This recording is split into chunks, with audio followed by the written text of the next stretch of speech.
I was married at age 14, the day that I should have graduated eighth grade. I was raised in a very conservative, to say the least, fundamentalist, evangelical Christian church. And I was also in a very large conservative Appalachian family where this had been a generational practice. So it kind of was the perfect storm. I was on the tail end of those practices.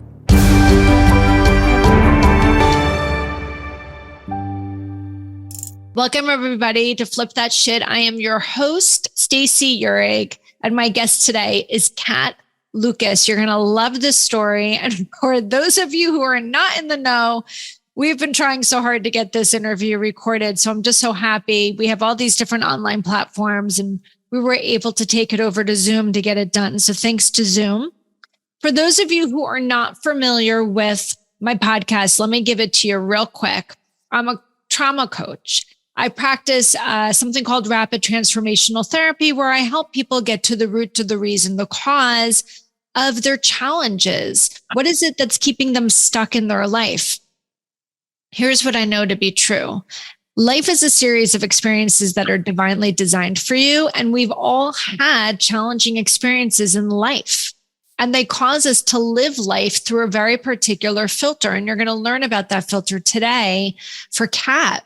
But so often these challenges, these adverse experiences we do in isolation, we end up in this shadow of shame where people are in struggle, they're in challenge, but they're not sharing because we've kind of been told that life is supposed to be simple. And anytime there's a bump in the road, it's wrong, which is total BS. So we deal with our struggles in isolation, which lead to more discontentment, overwhelm, stress, anxiety, or even depression. What I know for sure is everybody has a story, and Cat's today is definitely going to rock your world. And I've only met Cat for a little bit. We met about a half hour, maybe about a month ago, but it's just enough for me to know that her story would resonate with you. I could pretty much pluck anybody off the street and ask them if they have a challenging story, and they would say yes, because it's universal. So my goal today is that if one person hears Cat's story, and if it resonates, they either have the courage to reach out to her or reach out to someone that you trust so you can start walking out of that shadow and into the light. So let me share with you a little bit about Cat. Cat is a survivor of child marriage and childhood trauma. She works effortlessly to raise awareness that child marriage is still legal in 42 states in the United States of America. She's overcome many challenges and wants others to know their strengths and their worth. She believes that you can either let life happen to you or take charge of your own destiny. The choice is yours. Hi, Cat. Hi, Stacey. How are you? Good. We're going to do it again. Yes, we are. So, childhood marriage. What age were you married, Cathy? I was married at age 14, the day that I should have graduated eighth grade. Which, as I mentioned earlier, is not lost on me because I just had my eighth grader graduate eighth grade yesterday, 14 years old. I could not imagine my child being married at this age. So what caused you to become married at age 14? There were a few factors. One being I was raised in a very conservative, to say the least, fundamentalist, evangelical Christian church. And I was also in a very large conservative Appalachian family where this had been a generational practice. So it kind of was the perfect storm. I was on the tail end of those practices. I think I was the youngest in my family, probably since my grandmother. And maybe not the last, but like I said, it was getting, going out of practice. People learn and grow and things change, thankfully. How old was your mom when you got married? Not when you got married. How old was your mom when she got married? She was 16, and my grandmother, they believe she was probably around 13. Wow. Now, And you that said you were raised in a large Christian, fundamental, conservative family.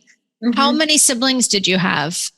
I only have 3 siblings. There's 4 of us total, but I was raised with my mom's family, and there were 10 girls and 2 boys. And can you just paint us a picture a little bit for when you say you were raised in a large conservative fundamental family and church? What does that look like?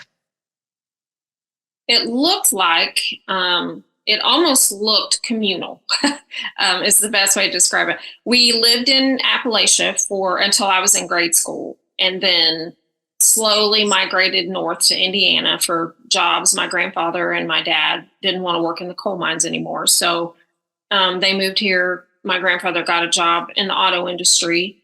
But once we all kind of ended up here to Indiana, we all basically lived on the same street. My mom's siblings and my cousins, and I have like 40 first cousins. Wow. And so not all of them lived on, and a lot of them are a lot younger than me, but we had several homes on our block that were taken up by family members. So we just literally lived, we didn't know whose kids were whose, and we just it was very close knit, to say the least, very conservative. Our religion was a very integral part of our lives. I mean, we didn't just go to church on Sundays. It was taught, and the fundamentalist view of the Bible, that everything in the Bible is very literal and very applicable to today. And, that's how it was interpreted and applied. So when you say church didn't happen just on Sundays, was it just infused in everything? Was it infused in your schooling? Were you schooled in a public school? I was schooled in a public school till 8th grade. Right. But, I did go to school, and but at home, the principles of the fundamentalist view of the Bible were followed, especially when it came to the teaching of women and our roles and our submissive roles in the home and in society. And that's why a girl getting an education wasn't a priority, and nobody really blinked at me leaving school after 8th grade. So I'd like to talk a little bit about that. So how old were you when you started dating this person, and how old were they? I was 13 and he was 19. Okay. And you guys met at church? We did meet at church. Okay. He had asked me out, and my mom allowed me to go. My dad was not what would be considered a believer. He was outside the church, surprisingly. But their backstory was a lot of poverty, and talk about trauma. My mom and her siblings have, their story is just horrific and amazing. But my dad was in the picture. They were married, but he worked all the time, and if he wasn't there, he was out with doing whatever. And he was an alcoholic, and so the raising of the children and everything fell on the women. Right. And just to play off of what you just said before we go any further, you're sharing that your mom had a very traumatic childhood. My guess is, growing in a very fundamental Christian household, there was really probably no traditional therapy. No. Here she is as a young woman. I think you mentioned that your mom was 16 when she got married, parenting from a place of trauma. Absolutely. Absolutely. Yeah. So was there a desire? Was any part of that, did any part of that come into play for wanting to get out of the house? Or was it more that you just felt being raised in this environment and in this ideal, like this ideological family that your role really only was to get married and have children. And so you were just trying to fill that role? Or was it also offset by the fact that you didn't want to be in the home because maybe you were being raised from a place of trauma that your mom hadn't resolved? I think both. I don't think I consciously knew that at the time. But looking back and in a lot of therapy that I've now done, it did absolutely factor into it. And the patriarchal way that I was raised and the ideals that were set on me as a Christian girl to just become a wife and a mother that's the only way that I saw things, was that was the fate. And I met this man that was basically willing to, marry me. And so the opportunity just seemed to present itself very young, and nobody stopped it. It's like a lot of 14-year-olds, most 14-year-olds would do what they're allowed to do, especially if they feel like they're going to get to become an adult. And, right. We don't have our brains aren't developed enough to make those kinds of. No. And so I have so many thoughts about this. And I asked you earlier if I could reference this because I think it's very popular right now and it will help people paint a picture, though it's different. I was mentioning to you before we started the recording that I started watching Shiny Happy People, which is the story about IPPL. And, the Duggar family, and a very fundamental Christian family. And you mentioned that your church was not IBPL, but in some ways there's a similarity. And when you're talking about how your only role, your only purpose for being even born female is to get married and have children, which is very much part of this umbrella structure that's presented in this IBPL religion, which is there's God, and then there's man, and then there's a woman. Absolutely. And your job is to support the man. Yep. And to have as many children as possible to spread this message. Mm-hmm. Right? So it wouldn't have seemed odd to you for your mother to support getting married young. Nope. Legally, you could do it. On my 14th birthday and say, hey, we've been dating 6 weeks and he wants me to marry him, and for her to say yes. I mean, that speaks volumes. Volumes. Because my child wouldn't have even I wouldn't have let my 13-year-old date, period. Right. And she would have never said, can I get married at 14? Which we're going to get to, because I think this is it's a fascinating story and it's not unique, unfortunately, right? Unfortunately. So the question I have in my mind is, here you are, you get married on the day of your 8th grade graduation. You're 14 years old. You've known this person for how long? 6 months? Yeah, I had known him at our church, as I grew up, but he was quite a bit older than me. I mean, 14 and almost 20 is that's a totally different world. Big difference. Yeah, he was a grown man with a job. But that's basically all I had actually known him was 6 months. Right. So here you are, and now you've left your family home to live with him. What did you think that was going to look like, and how did it actually look? I thought it was going to look like a happily ever after, I guess, because I was just raised in that culture and the hiding the things that you talked about in the intro, that's huge too. But what it ended up looking like was fear, because we moved a few miles from my family, which I'd never been outside my family circle before, ever, except to go to public school until 8th grade. But I couldn't drive, didn't have a phone. We moved to a trailer park, like I said, maybe not far, maybe 3 miles, not the best of neighborhoods on the west side of Indianapolis. So I didn't feel terribly comfortable walking back home all the time. Sometime my mom would come and get me, and I'd spend the day with her. But mostly I, kept house and cooked dinner, and was very afraid of going outside. I would walk, though. I'd go to the library nearby. walk to a convenience store that was nearby. That was basically how I spent my days. And was it a happy marriage? No.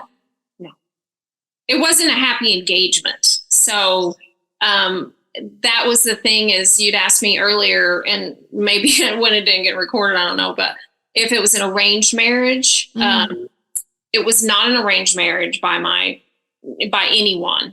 It was coerced by my fiance, my boyfriend, whatever. He was very manipulative, and he was a lot older, so that was easy to do.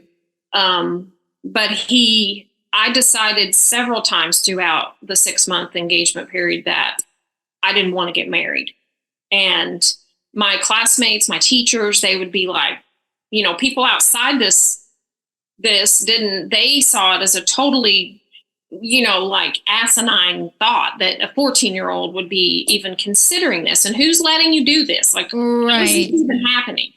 So, I tried to break it off several times with him, and he would cry and beg and threaten to kill himself.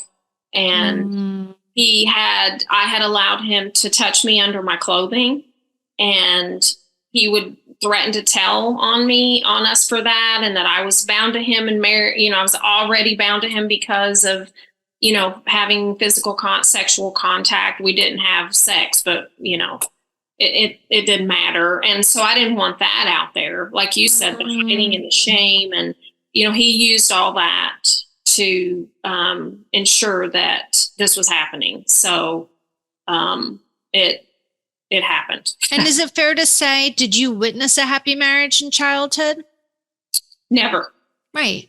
Never. So, often when I'm working with people, I'm like, look, there's usually 3 things that start us in the stuckness, right? Either I'm not enough, I'm different, or what I want is available to me. So you're thinking it's going to be this fairy tale thing, but you've never really witnessed the fairy tale thing other than maybe on TV. I don't even know if you had access to TV, because I know some fundamental religions don't watch TV. Were you watching TV growing up? We watched TV, but it wasn't we had a TV, but we were out playing, and I probably rode my bike 2 days before I got married. Like, I was literally a child. And so, right. We could watch cartoons or whatever, but. Right. And so, it's like you think you're going for something that you want, but you don't even know what it looks like. No. I had maybe, I don't know. I had my mom's sisters were like, we weren't that far apart in age, but some of the older ones, I think out of all 10 of them, I would say maybe I had witnessed one, what I consider healthy marriage. And she waited till she was like 27 to get married, that was unheard of, really. A lot of my mom's sisters, surprisingly, not a lot, but a few of the younger sisters, they were in their 20s, mid to upper 20s when they got married. But the average age would be what? 16, 17, 18? Yeah. The older ones, especially. So you're in this marriage. You're not happy. You're scared. You're 14 years old. You're with a man that's 20. Do you have children? Yes. I had my daughter, my first child, my daughter at 15, about a year after we got married. And that's another issue. Who needs a 15-year-old mother? And what girl needs to be a mother at 15? Like, come on. But also, he became my guardian. So he had to give consent for me to even get prenatal care. So that's the thing we need to understand about childhood marriage in this country. When someone gets married under the age of 18, which is by and large to men over 18. So that person becomes their legal guardian. He withdrew me from high school. He had to give prenatal consent for me to get medical care, had to sign for me to get a driver's license. So he becomes the authority. Yes, absolutely. And he already was spiritually. So this gave him legal authority. Right. Okay. So was the idea that when you guys were going to get married, you would stop going to school?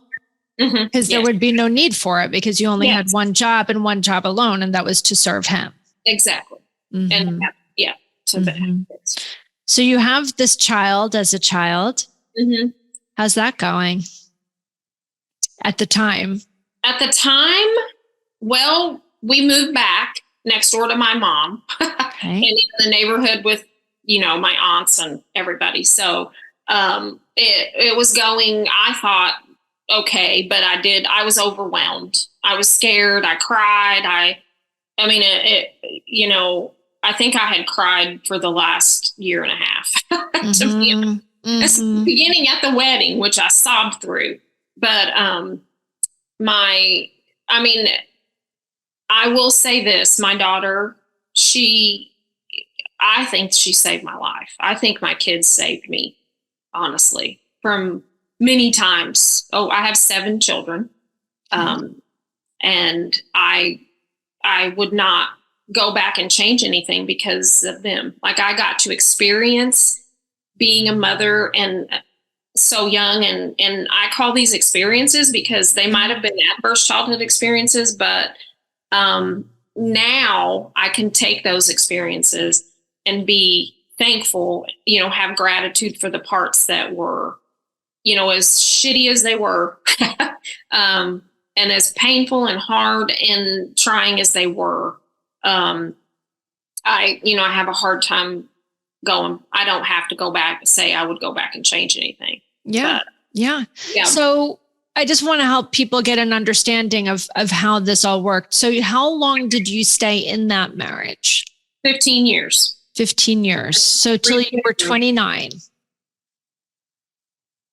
Yeah. And how did you find the courage to end that marriage? Wow. It took a long time. Like I said, we weren't ever happy. And it was very traditional and manipulative on his part. And, but when my youngest of my older 3, when he was a baby, I went to a local community center and took high school classes at night. And then I got my GED. And when my youngest went to kindergarten, I went to college.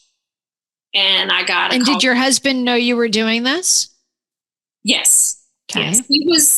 He was okay with me getting a high school diploma because there was a couple other women in our circle that were doing it at the time. We all kind of went together, and it was just kind of a woman thing that we kind of got to do. And he was okay with that. Then when I decided I was going to go to college, he wasn't okay with that, but he finally relented and said, as long as it didn't interfere with my, wifely duties, that it would be okay. But he didn't think I'd make it. And nobody really did. And it's like, I was told, you didn't even go to high school. You're not smart enough to go to college. You can't. So I just think that they honestly underestimated me, which happens quite a bit. And what was your reasoning for going back to school? I really wanted an education. I always did. Even when I always longed to go to high school because I really, wanted to go. I didn't want to get married. And I just always thought someday I'll get an education, and I would envision myself, going to school and learning and being in a classroom and all those things I didn't get to do. So I did not go, honestly, with the plan to get out of the marriage because of it. I think somewhere in there, intuitively, I kind of knew I wanted to have independence. I wanted to be able to have independence if I ever needed it. Because I even thought, what if he dies? What am I going to do with, I'd never been really gainfully employed. I tried a few jobs, but, when I first got married, I was too young to get a job. You can get married, but you can't get a job. That's crazy. You get married, you can't drive. Well, let's use that as a great launching pad. So you end up ending this marriage, and now you are on a mission to make child marriage legal, or illegal, I should say, to delegalize it, right? Yeah. So is that a hard thing to do? Is it hard to make child marriage illegal in this country? it feels impossible to us at times. I work with the Resiliency Foundation, and there's several nonprofits that are trying to have this. There's another Unchained at Last works very hard as well to get child and forced marriage to be federally illegal. Why do you think it's not? Well, look who's in charge. I think we still have a lot of the old mindsets of the patriarchy. I'm not anti-man. I don't bash men. I'm not married at the moment. I'm not of the mindset that, I can take care of myself. I'm independent. I've worked hard to have that. But we still have a lot of the old mindsets, and the men in charge, the old conservative white men in charge, is not a priority for them to have. They don't care. I've had arguments repeatedly with lawmakers that they say, well, the child has to consent as well. Didn't you have to consent? I'm like, that's not even legally possible, but yeah, big deal. Like, you can't consent to anything else as a child. Why can you consent to be married? And really, does a 14-year-old have the rational brain to really be making that decision anyway? No. And we don't have the legal, it's illegal. Like it is by so many laws, other laws, precedence wise, even international law. Child marriage under 18 is illegal. You can't take your child and say, oh, they're mature. She's 14, let her vote. She's 14, let her buy alcohol. She's 14, let her get in the military, join the military, or have her driver's license, or buy cigarettes. And what do they think would be the benefit of a child being married? On the conservative side, I won't just stick with them, but we'll start with them. They believe that it's interfering with the parental rights and religious freedoms, that if a church and if a parent wants to give consent that a child, that should be left up to the parents. And then on the other side, the more, the farther left, we get resistance from kind of the same argument that the parental rights issue is. Say the big thing now is like gender conforming treatment. If a parent wants to consent that for a minor, then, or abortion. If a minor wants to seek an abortion, we had this fight in Illinois with the ACLU. They don't want that restricted, and they're afraid that if child marriage is outlawed, it could interfere with those laws as well. In what way?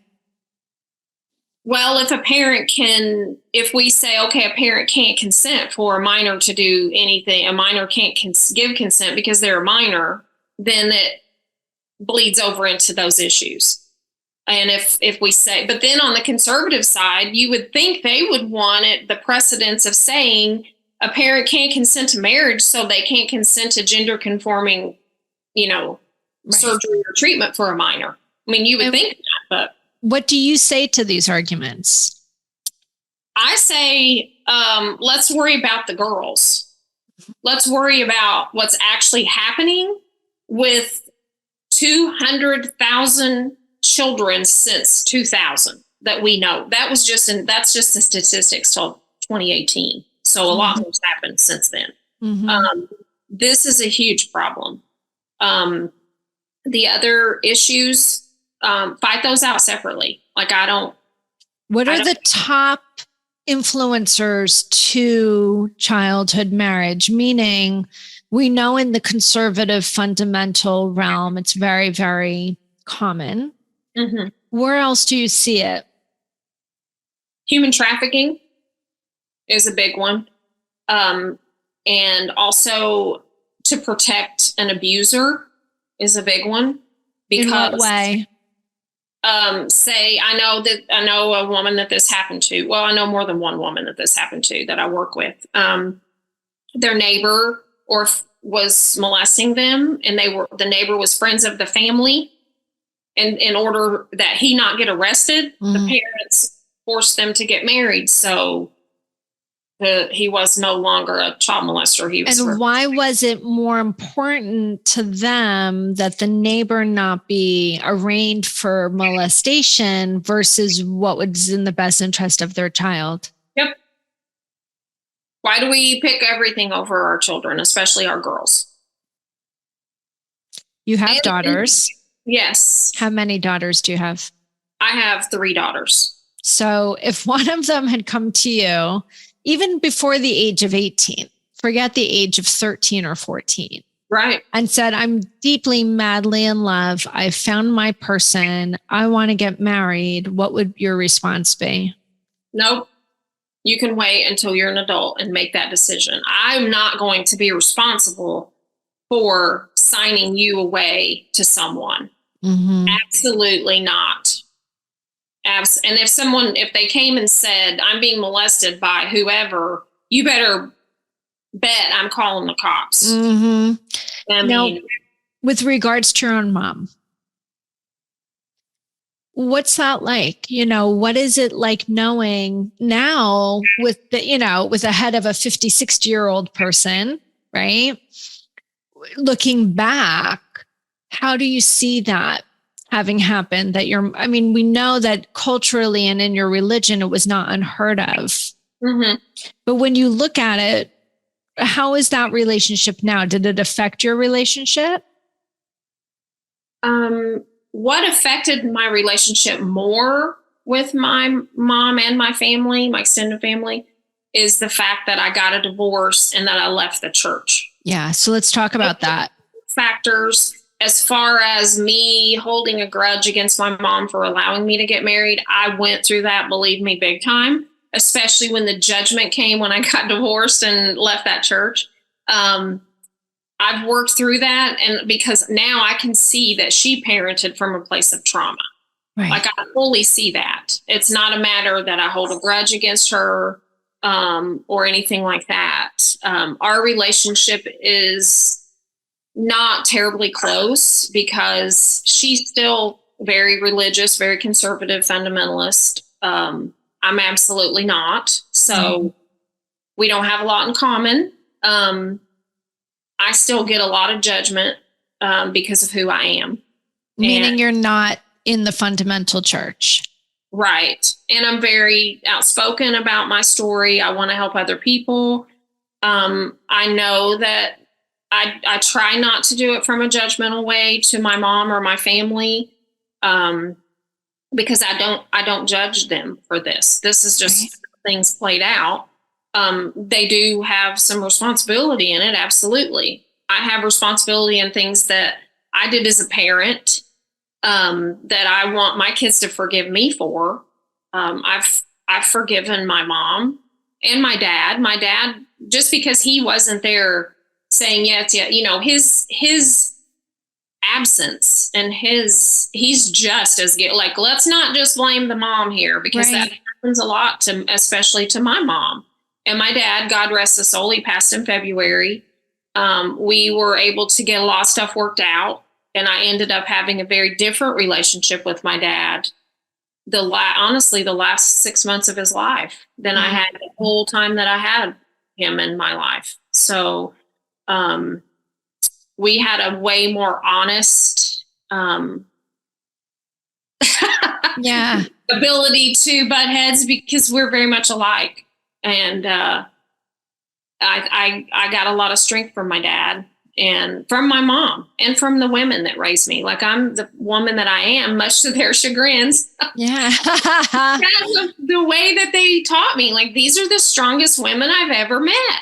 Really think about it. I admire them because I've seen where they are in their lives, because in spite of their experiences and their horrific trauma. Oh my gosh. I mean, the poverty and abuse that they lived in and the way that they overcame that is, it's nothing short of miraculous. So you talked about strength. I always, think that strength and resiliency are one and the same. You're with something called the Resiliency Foundation. And what you shared with me is that the Resiliency Foundation's goal is to raise awareness to end child marriage in the US. You're also a motivational and public speaker who wants to help others by sharing your story, which you're doing today, which is so amazing. So tell me about this Resiliency Foundation and why would people want to know about it? What's the benefit? The Resiliency Foundation was started by a woman named Genevieve, who is also a child bride and a survivor, thriver. Like we prefer to be called thrivers because that's what we're doing. And we've chosen not to let our circumstances define us and tell us what we can be and what we can say and who we can be. But she started the Resiliency Foundation, and I think around 2018, there wasn't a lot of organizations then, even to that point, fighting child marriage in the U.S. And it's important to get involved. Go to the website, Resiliency Foundation website, Google it. I think it's .org. I'm not sure. I linked it, but it legislatively, it's important to let our legislators know that this matters to us. And the way to do that is if you go to the websites, the Resilience Foundation or even Unchained at Last, there's there's form letters on there, or just send a link to this podcast or something that to one of the, to all your legislators and say, look, change this. It may be illegal in your state. There's 8 states that it's illegal. But like Indiana, it's illegal. 17 and under is illegal. But you can get judicial exception, which is still means it's not illegal because you just have to go in front of a judge and say that. Who, like me, if I'd went in front of a judge, my mom took me to Kentucky, but I didn't have to go in front of a judge. But if I had I would not have felt safe to say, I don't want to do this. I don't want to do this. If this young girl's getting married to her abuser because her parents are coercing her to do this, forcing her to do it, she's not going to feel comfortable to say. Well, this is what I've been thinking as you're talking, child marriage, becoming a child bride is a symptom of something much bigger. Absolutely. And what it's really a symptom of is having no voice and no choice. Absolutely. And that's the trauma. When we're working with clients as trauma recovery coaches, the goal is to find your voice and know that you have the choice to use it. Mm-hmm. And so when we're raised in these environments, you can call it culture, you can call it religion, you can call it family. But when you're raised in these environments where you do not have a voice or the choice to use it, where there's no self-esteem, there's only self-doubt, where there's no sense of worthiness, this is where this is born from. Because you just said it, even if I went in front of a judge, I didn't have the voice to say. I was watching this Shiny Happy People documentary last night, which is on Prime Video. There was a piece of the documentary, I think it's episode 3, where this woman was talking about she was at a training center for the summer.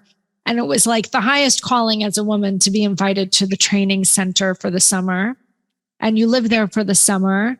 And this young man came into her room and climbed into her bed and did what he wanted to do. And she said, I didn't even know I was allowed to say no to anyone.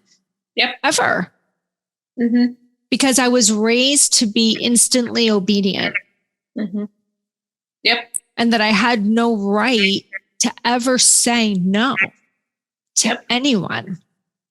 And so much what we do when we do our work with trauma recovery is understanding what is a boundary and why don't I feel comfortable setting it, and what would it look like if I did set it? Yeah. I struggle with that. Yeah. So tell me about that. Yeah. It's just an internal, like now I power through it sometimes, but I feel my first instinct is to please, especially you. But I consciously tried to carry myself in a way that puts it out there, even, when I enter a room, that no, you don't, like, I mean, I have worked on my confidence, knowing my worth. I went through a terrible divorce last year after 28 years. And I will say, in this last year and a half of being single, I've chosen to stay totally single. I have not dated per se. I went out on a couple dates, but I haven't. I've decided that I want to get to know myself really for the first time in my life. Like, who am I? Who do I want to be? How do I want to present myself? And if I am ever with another intimate partner, which I hope to be, what do I want that to look like? Right. And I feel like, even though my second marriage was neither coerced nor forced, nor, I was 31, but I still had that mindset of I was less than because I wasn't married. And here I was, a single mom. And even though I was successful, I had had a house built. I had, I was an medical imaging technologist because I'd gotten my degree. All these things. I was a very successful woman, but I felt incomplete because I didn't have a man. And like I said, I'm not anti having a man. I enjoy having an intimate partner. I'm not of the mindset that I don't need a man. Like, I don't need a man per se, but then I feel like relationships are very important and very healing. And in a way, I do need a man. Like, the difference is you felt unwhole. Yes. At the age of 31 and felt that void. And that was the reason for marriage, versus wanting to be married or have a partner or what have you currently, just in order to be able to share life with someone. Right. And I feel that you're whole on your own. Yeah, exactly. And to be able to relax into my life and to be real. This is the first time I've lived by myself as an adult ever. This first time I've lived by myself, period. And how old are you? 60. Yeah. And it's so interesting because I was at a dinner the other night and we were talking about marriage. And I said, people think marriage is 1 + 1 = 2. But in my opinion, it's really 1 + 1 = 3, meaning you are your own person. That other person is their own person. And then together you're another entity. And when we lose who we are, right, and that it doesn't matter because my job is to only make that other person happy, it's really set up for the fall. It is. It absolutely is. And as, like I said, this divorce was not my idea. I would have still been married and, living this, what I thought we had built into a very successful, happy life. But that's not what happened. And it really, like, this one, killed me. Like, I thought it was going to swallow me. Even after everything, you would have thought by now I would have really known how strong I was. And I did somewhere, because I wouldn't be here if I didn't, honestly, because I even remember the moment that I really had to decide, or is this what's going to take you down? Like, are you really going to let this is what's going to be, this is what's going to do it? After everything you've been through. I remember that moment last summer. And what was the answer? The answer was get up off your ass. Yeah. And fix this, fix you. He's not your problem. And he's not your problem anymore. Like, you're not married. He's not, this is what's happened. What are you going to do with it? I had fought my boat. I had fought a thunderstorm. I thought I was going to get struck by lightning. I didn't care if I did. I thought I was going to fall in the lake. I decided if I did, I wasn't getting back out. And then I came back in the house and I slipped on the tile floor because I was wet and crying and cussing him and me and everything else. And I'm laying on my tile floor crying like, this is it. It's over. I can't do it anymore. What is happening? And it was just like I was drowning more in self-pity than I was the rainwater.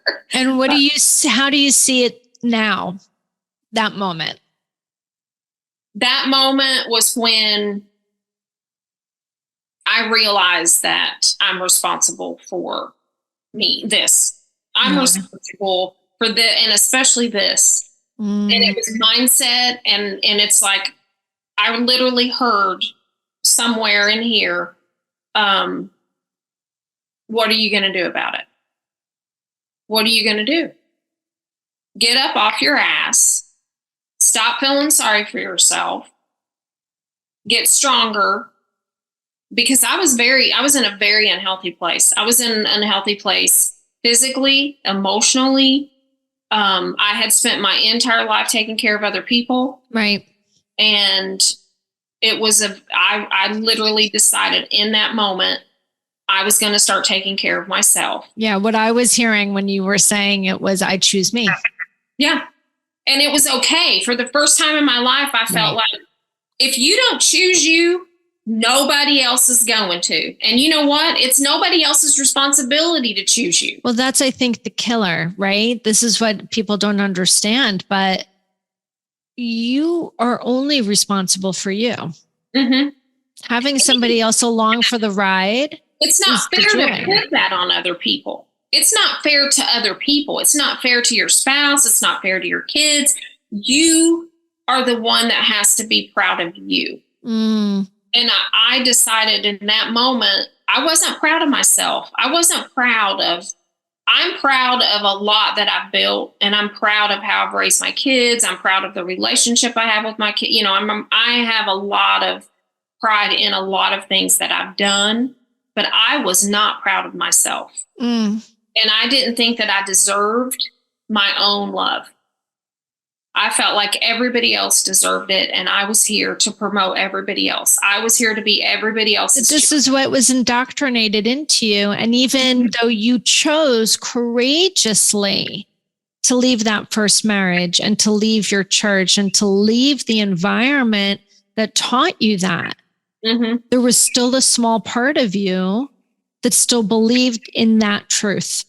Oh, absolutely. Oh my gosh. It became very clear to me in that moment. That moment. Still. Yeah. And I thought I had grown, and I had, like, I'd done a lot of work, but it's like these adversities, we have a choice in each one of them. And that's just how life is. Like, I'm not unique. Like you said earlier, we all have shit. Yeah. And we all have stuff to flip. Look, life is a series of experiences that are divinely designed for us. And in that moment, even though it was incredibly painful, physically painful because you had slipped on the floor, but emotionally painful because you saw the tipping point of something and a major shift happening in your life. Well, and I had this man who was the first man in my life that I had ever felt safe around. Right. And I thought he was going to be there for me till I thought one of us was going to die in the other's arms. Like, I literally thought that. And that's the marriage that I thought we had. Right. And it's still painful. Yeah. But, you know, it wasn't. And it's like, once I realized that his rejection of me, his opinions of me, the things that happened the last, 3 years of our marriage, things that have come out since, it's like I realized at that point, I don't know about the divinely appointed things. I struggle with all that because of the way I was raised and the things I've been through. But spiritually, I have really came back around to an understanding that that divine power is available to us. It's actually part of us. And I hope you know now also, however that other person showed up, that's their shit. Exactly. It's not about you. Absolutely. And that coming to that realization on the wet floor too was that their stuff is theirs. And it's not your job to fix it. Yeah, because I had blamed myself. I've spent my entire life blaming myself for everybody else's shit. Right. Mine and everybody else's. And I was pretty sure that whatever happened in the world was, somewhat my fault. Like I gave myself more credit than I was going to say that's a lot of responsibility. Yeah.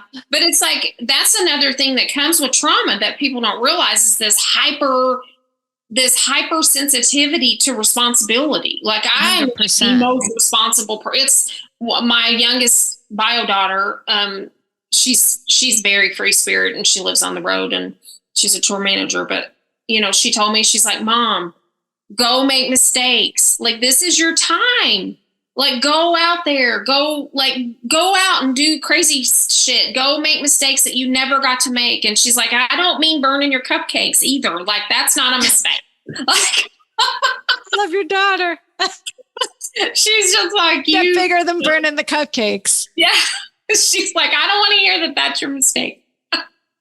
So yeah, go live life. My kids have taught me way more than I've taught them. I'm convinced of that. Yeah. This has been amazing. I am quite sure that there will be somebody that listens today that resonates fully with your story.